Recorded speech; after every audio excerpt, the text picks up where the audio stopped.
So, welcome to MUMPOTO, a show that talks issues of debating nutrition facts and also making sure that you get the facts right when it comes to issues of nutrition. This is our 4th episode. If you've been following us, we've learned a lot, and it's nice to know the rural parts of Zambia, the urban parts of Zambia, and how the mix of food is coming up to make sure that nutrition is beneficial for you. Today, we're bringing to you this episode, and we look at how our food system and its energy needs are impacting our environment in terms of biodiversity loss. And we will start to talk today, our talk today, with our new panel. And of course, these are experts, and we're going to be talking how we can use clean energy sources for cooking. I'm going to introduce our panel, but firstly, let's have a look at this and join us as we get to now introduce who they are.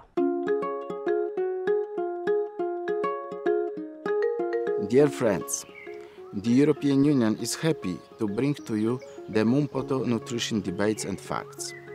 Through 5 episodes, we'll try to understand the biggest challenges and opportunities of Zambia's food system.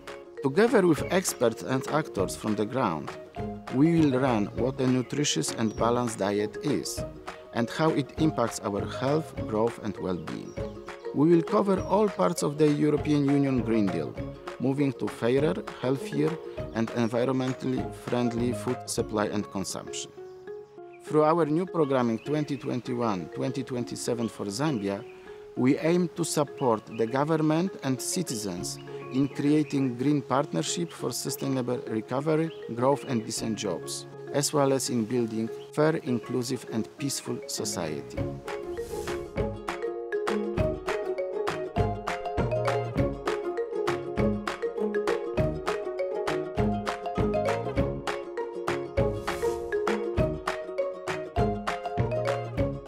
For what we are about to receive, may the good Lord make us truly thankful. Amen.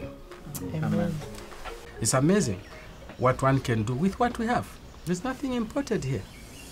So we are grateful to the European Union for just reminding us and working with us in telling the farmers that we can get the necessary nutrition when we do the necessary agriculture through support that we get from cooperating partners and our own initiatives. I love my carpenter. Do you know carpenter? The small fish.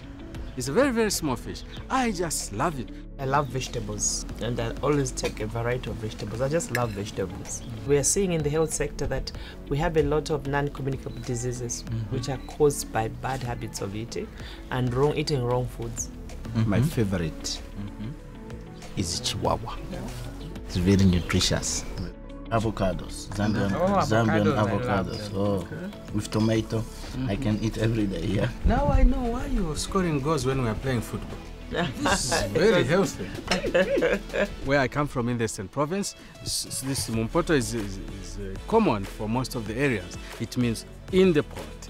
Really what we are looking at is how do we look at the processes from production all the way up to what we have in the pot and how we enjoy it. And there's a whole concept of the value chain here. Currently, our fish has been depleted. So we are going into a program of aquaculture by trying to educate our people to start farming fish. It's not only just to look at income generating activities, but also to look at the component of nutrition value. With our new programming for years to come, 2021-2027, we are really committed to support your efforts. Attentive, let's drink.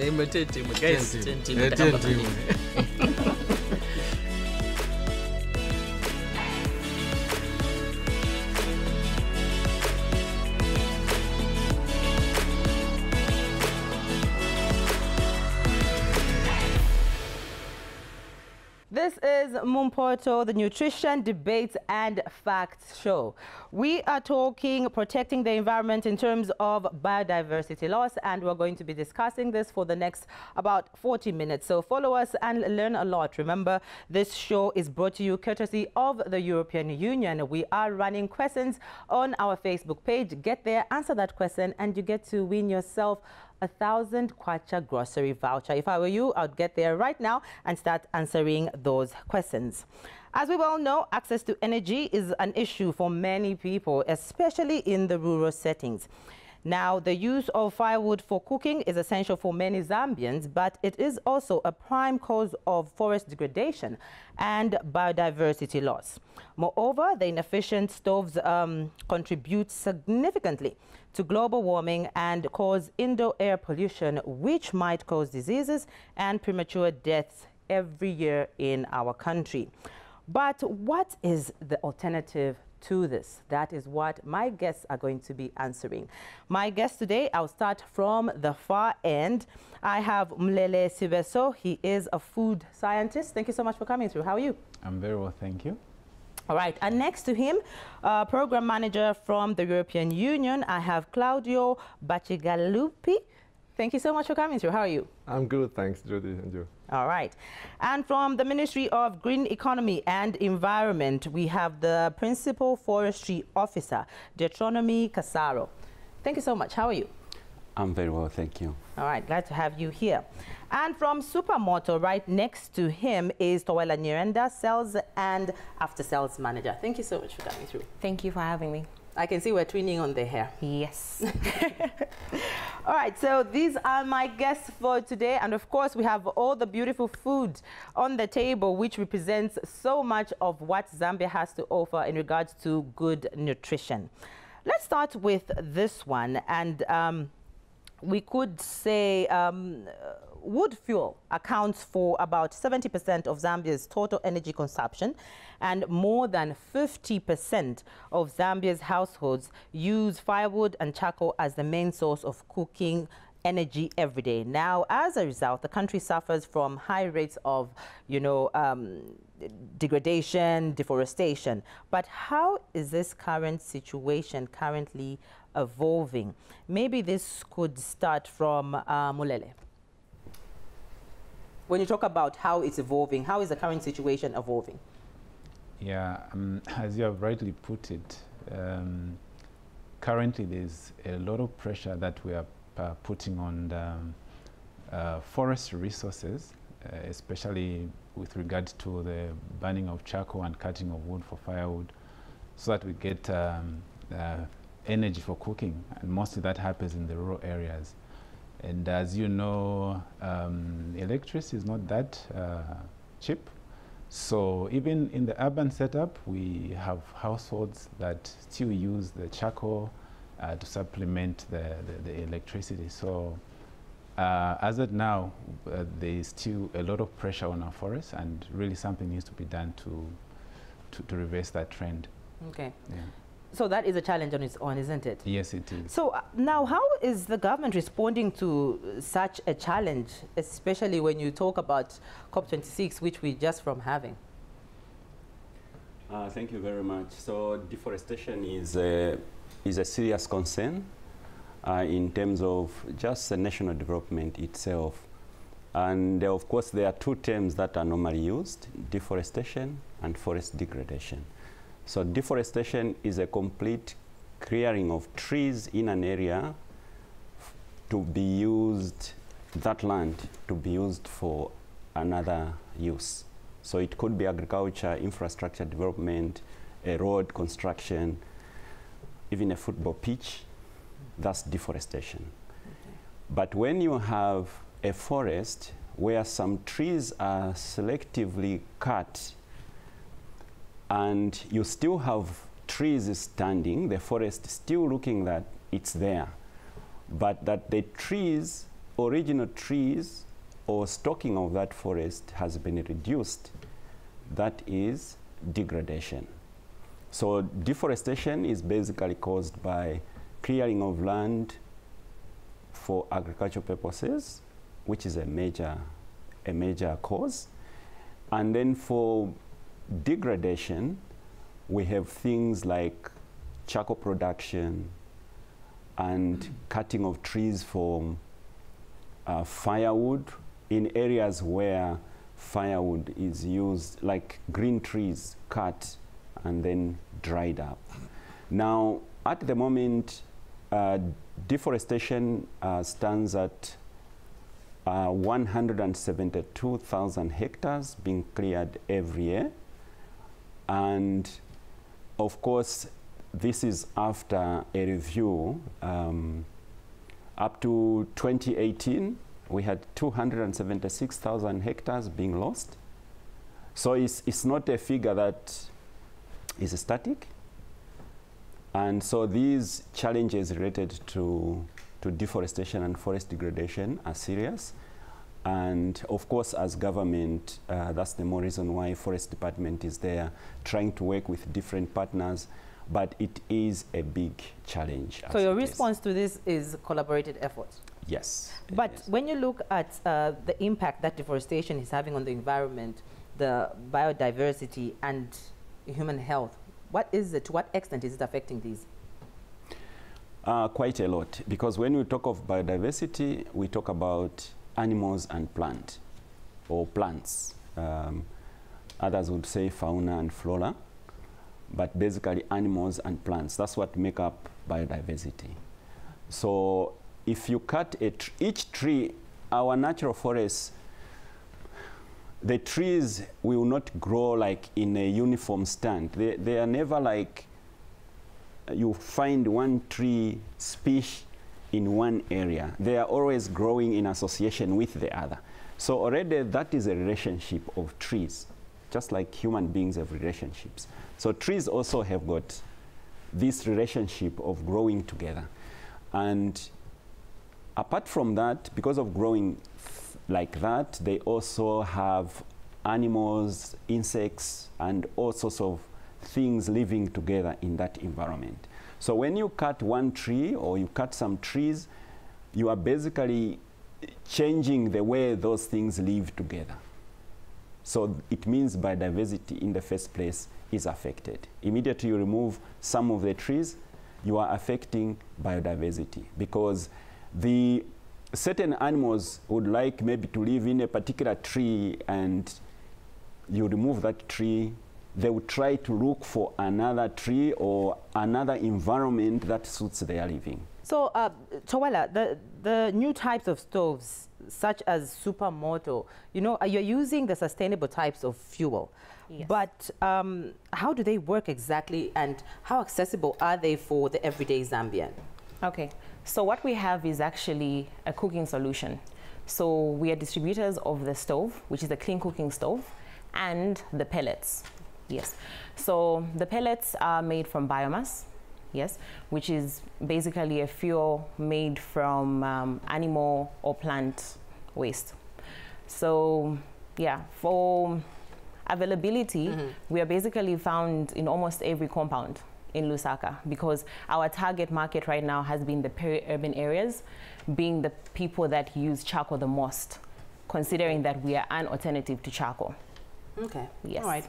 Can we expect such stoves to take over from, you know, the classic charcoal stoves? What do you think from your interaction? Claudio. Well, Judy, it's, I think we all agree that charcoal should be substituted by another source of energy. And obviously pellets, it's one solution, but it's more complex in the sense that linked to the consumption of charcoal, there is a whole, let's call it, industry. I mean, there is a lot of people that produce charcoal, there is a lot of people that transport charcoal, and then in cities mainly charcoal is distributed. So whenever you change so drastically, you have also to think to what all these people will do, especially in the rural setting where the charcoal production is most probably the only source of income for these people. Therefore, it's not only a matter of changing, it's accompanying measures that will do the transition to clean cooking less severe for people. All right. In this case, then, what is the future? You know, when it comes to just looking forward, what do we see? Maybe we can get this from the food scientist, then we come to our new ministry. Yeah, I think the future is quite promising. For one thing, in Zambia and in Africa, we are blessed with a lot of sunshine. That is one good clean source of energy. We can probably look into possibilities of developing solar cookers, improving them in terms of their efficiency. Yeah, and then of course, if we can generate cheaper electricity and make it available to more people, it will definitely help. And also, as Toela mentioned, the other alternatives like using materials that we could have thrown away and use them as fuel. I think those are exciting possibilities for the future. All right. And the ministry?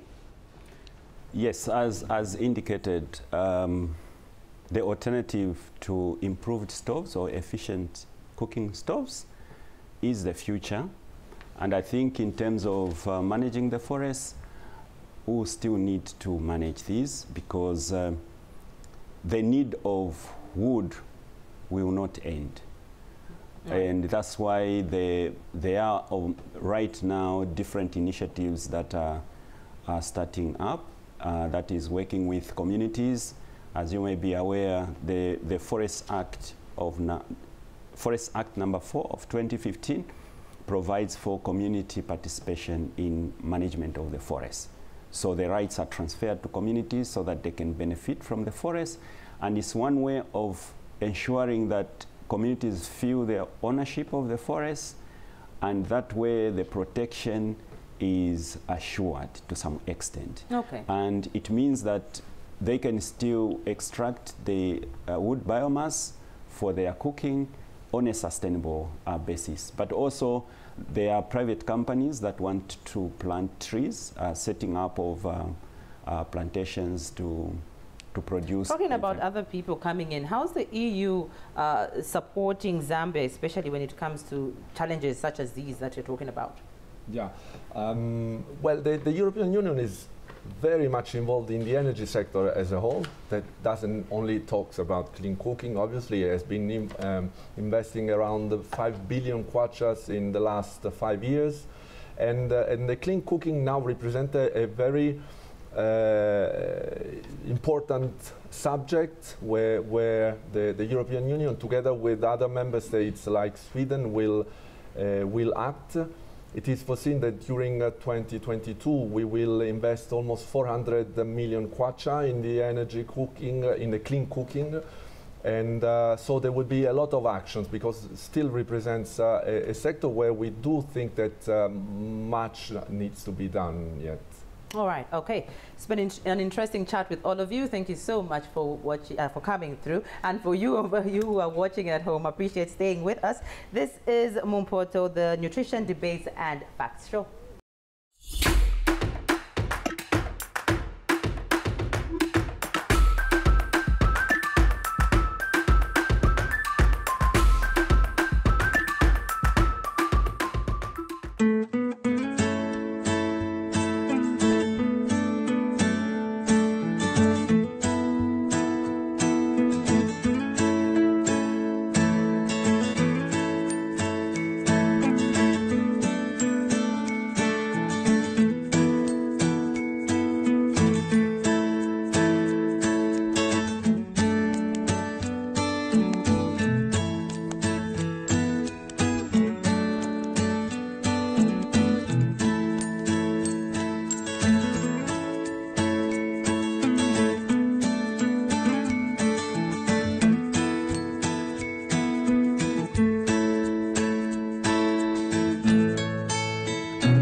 Welcome back. This is the MUMPOTO show. I have a new panel with me now, and with my new guests, I'm going to be looking at how Zambia's biodiversity loss has reached unprecedented levels due to the food chain impact. Now, under biodiversity loss, we understand environmental deforestation, ecological crisis that threatens our health and well-beings in regards to our economies.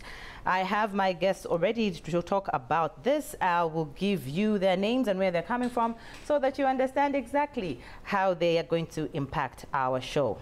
From the far end, he was with us previously, but he's here still to talk about this. From the Ministry of Agriculture, I have Mulele Sibeso. He's a food scientist. Thank you so much for staying with us. My pleasure. All right. And next to him, I have Peter Camara, Cluster Coordinator, GIZ. Thank you for coming through. How are you? Thank you very much. Well, thank you. How's the GIZ? Good, good. Thanks. All right, great. And we have the privilege to have the founder and CEO of Comako, Lewisdale. How are you? I'm very well. Thank you. Pleasure to be here. All right. I appreciate you being here as well. Likolo Namushi is the executive member from Pemba Water User Association. Appreciate you coming through. How are you? I'm fine, thank you. All right. And from the European Union, she is the program manager, Cristina Soriani. How are you? Thank you, very well. All right. So with these, we're going to be talking and answering how is the environment affected by the development of the food chain.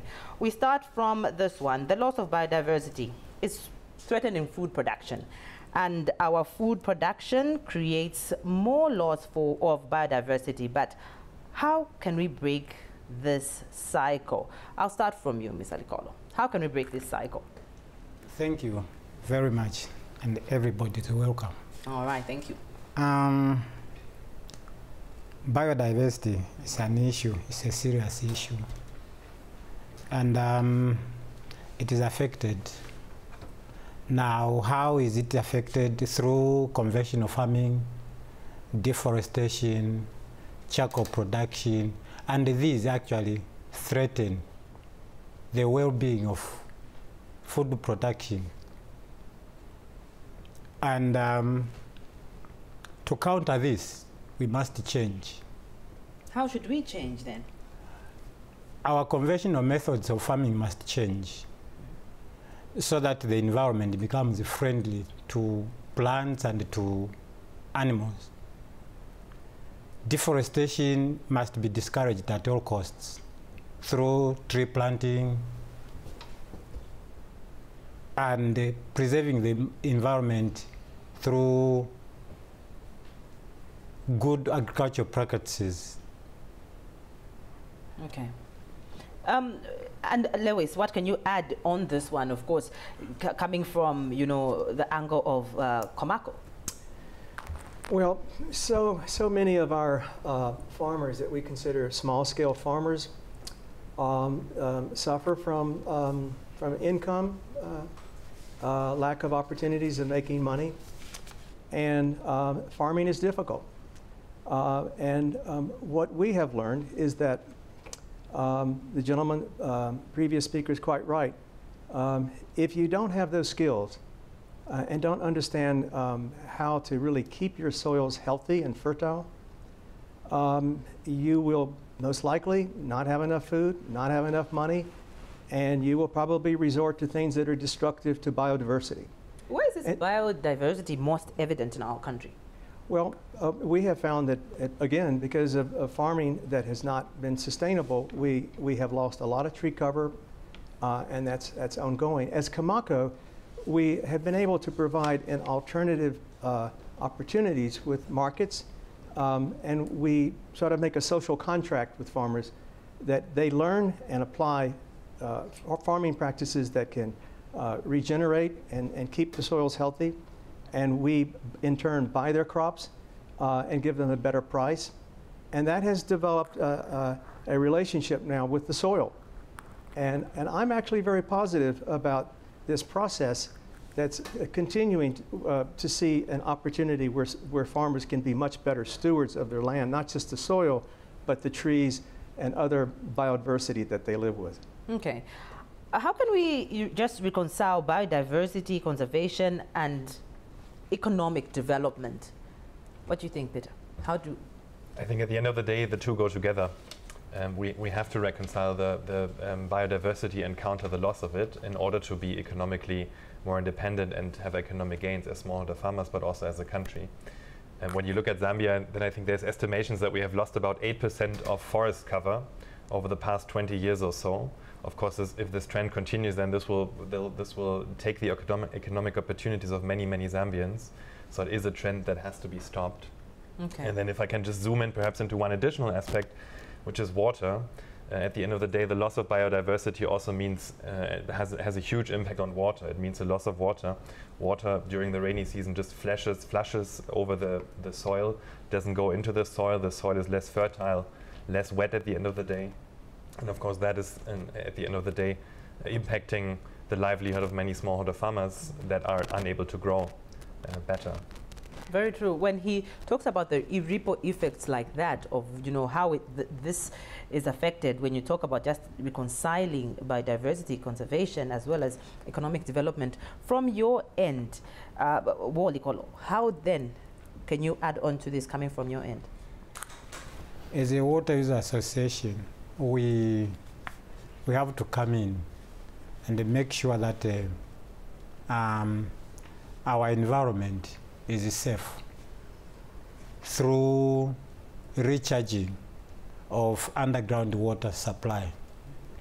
Secondly, we have to come in through tree planting, and this will regenerate our land again, and once more making it productive, because a piece of land that has water underground and has cover, it is fertile and can sustain many of our Zambian people, especially the small-scale farmers. Okay. And so that is what we are doing actually currently. All right. Yes. Mulele, when you look at the landscape of Zambia, how it's been, you know, positioned in regards to soils and provinces, who grows what, be it when you're looking at the crops or is it the livestock, when you look at biodiversity and where it's most prominent in our country, from a food scientist's point of view and making sure that nutrition comes out more effectively, what is it for you and where is it? Well, first of all, I want to acknowledge that the loss of biodiversity is happening just about everywhere, be it in the urban or in the rural sector.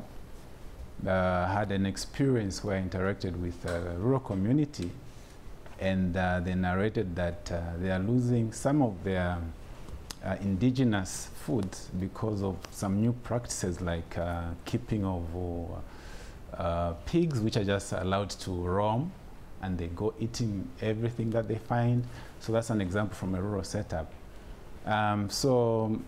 This is a serious problem that might lead to a loss of, you know, like all this variety that we are seeing on this table.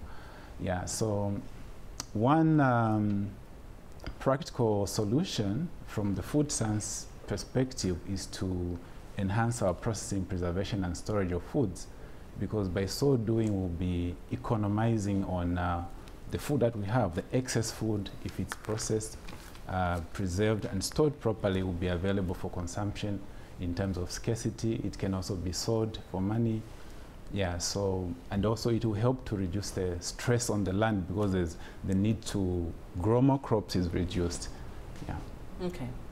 Let me bring it back to the reconciling of biodiversity conservation and economic development with the EU, you know, the collaborating partners that you have, the interactions that you have in Zambia. How does this happen?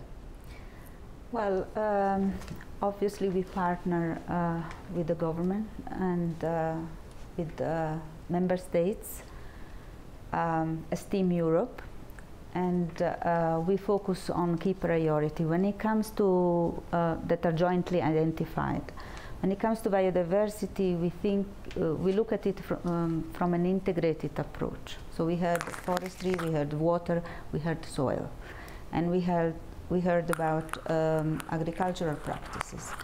So we come, we work, let's say, in intersectionalities, in a nexus approach. On one side, we focus on developing and supporting climate smart technology.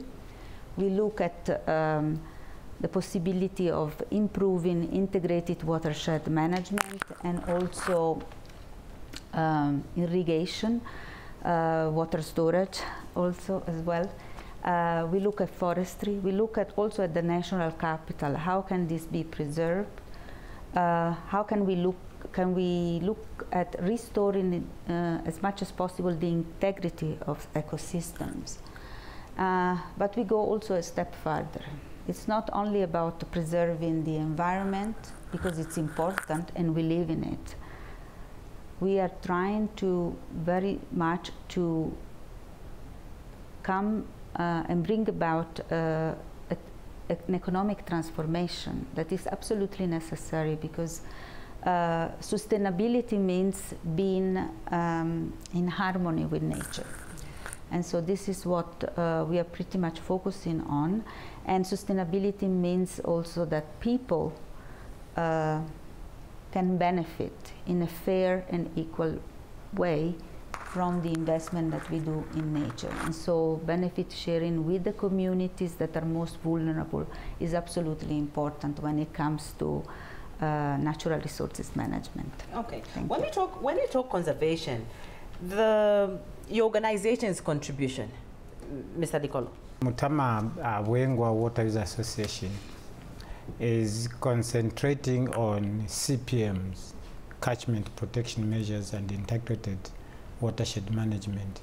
What we are trying to do is actually to restore the degraded areas so that they become again useful.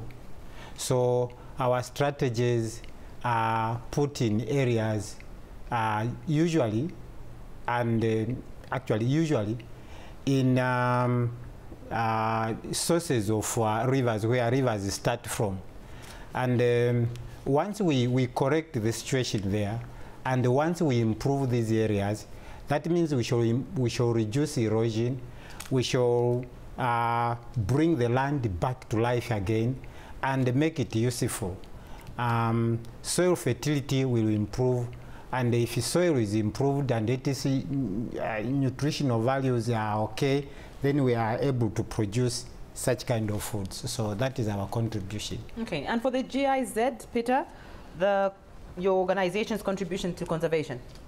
With the funding from the European Union and the German government, in this case we support through GIZ as the implementing organization, Water User Associations is the one that Mr. Dikolo is representing, in the lower Kafue subcatchment, so in Central Province and in Southern Province, where deforestation, environmental degradation is one of the most severe in the country. So integrated watershed management essentially means restoring degraded catchments through the communities digging trenches where water is collected. And in for example, the 4 rivers that we're currently working on, the Mutama Bwengwa, the Magoye in Southern Province, Chibila and Nangoma in Mumbwa district in Central Province, there every time it rains, currently in the rainy season, about 12 million liters of water each time it rains are collected through those trenches and are sinking into the ground, filtrating into the ground, and thereby making the ground more fertile, the soil more fertile, and for smallholder farmers in particular, more able to, of course, then grow plants such as the ones we're looking at here on the table. All right, nice. And for the EU, how is the EU supporting biodiversity protection in Zambia as a way of even just, sealing this conversation that we've been having? Well, we take pretty much also into account additional also challenges, which are global challenges, also climate change, which we didn't talk about here, particularly on this topic in this episode, but they are real challenges and that affect everyone. So we are working towards supporting also a new green growth, which I think it's, we think it's very important that would, and it is recognized also as a priority by Zambian.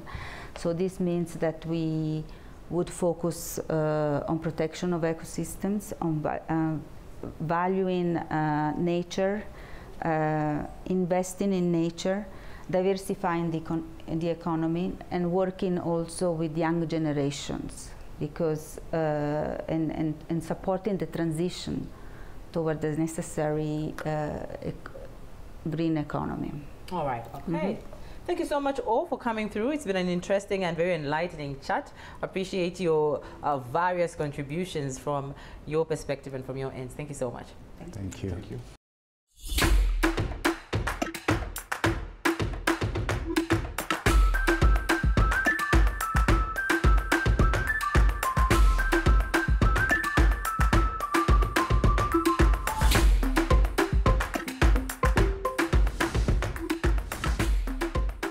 This has been MUMPOTO Show. You know, we are talking debates. We are also giving you facts on issues of nutrition. Remember to go to our socials, in particular, Facebook, answer that question, and you win yourself a 1,000 kwacha voucher for groceries. This is Judy Ngulube on behalf of the entire production crew. Thank you very much.